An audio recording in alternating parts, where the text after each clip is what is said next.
Hey guys, it's your girl XL77, and this is the Purpose Driven Life vlog. So far I am on chapter 13. So I think last time I was on here, I was on chapter 2 or 3. So I haven't actually officially started chapter 13 yet.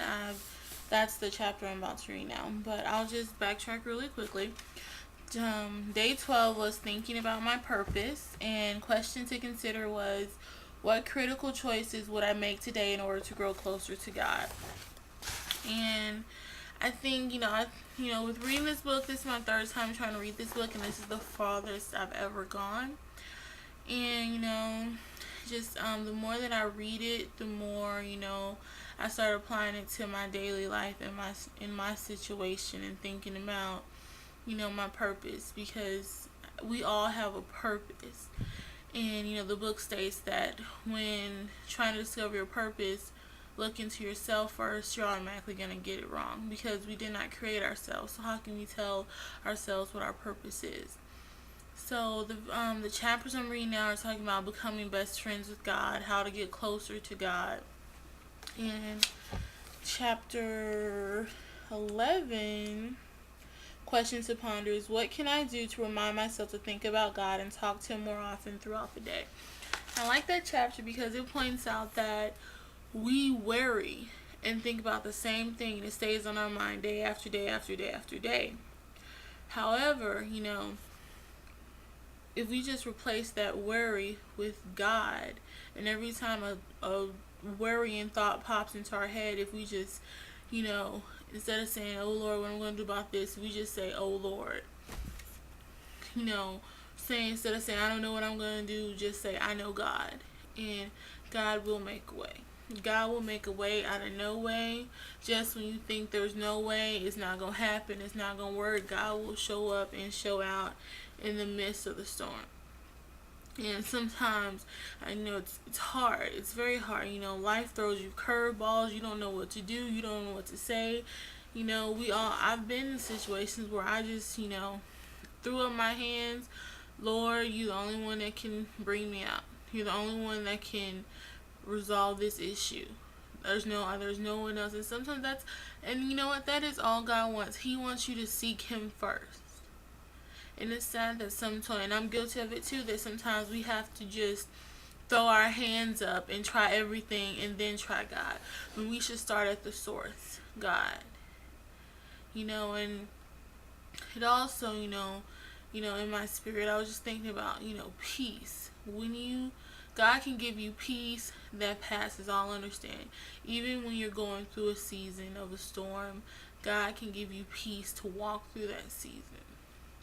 And so instead of asking for the task to be easy, we need to ask for God to give us strength to handle the task. Because it's just a test. And trouble don't last always. So, you just have to keep the faith and keep on keeping on. Because He didn't bring you this far to leave you now. I know that much. Now, chapter 10, question to ponder was, what area of my life am I holding back from God? Sometimes, God wants all of us. God wants every area of our life. He wants to talk to us and be with us all day, every day. We shouldn't pick and choose what we decide to go to God about. We should go to God about the simplest things. Should I make this career decision? Should I not make this career decision? Should I go to this school? Should I not go to this school? Should I go to this bank? Should I not go to this bank? Should I rent this apartment? Should I not rent this apartment? You know what I mean? Should I buy this car? Should I buy this car? Even, should I buy these shoes or should I do this? Even God wants, and I'm not trying to be funny, but God wants to be in every area of our life. Everywhere we go, God wants to be in, because God's going to bless. God wants to bless us. God doesn't want us to feel pain. But sometimes we have to feel pain to go through those tests. The tests are not supposed to draw us away from God. They're supposed to bring us closer. I'm not sitting here being a hypocrite, because I've gone through tests, and I'm going through some issues right now. But, I refuse to believe that he brought me this far to leave me. I refuse to believe that. So I'm going to speak the word only. I'm going to keep my faith. And I'm not going to let a negative thought or word get out of my mind. And if it happens to leave my lips, I will revoke it as soon as it comes out. Because life and death is in the power of the tongue. So a man thinketh, so is he. So if you speak positive things will happen. So I know I didn't go after other chapters. That's just some of the chapters I want to hit. I'm going to try to, do more of these videos just in case someone is reading along. But that's all I want to come in here and do today. So this is the Purpose Driven Life vlog. I'm on day 13. And I'll talk to you guys later. Bye.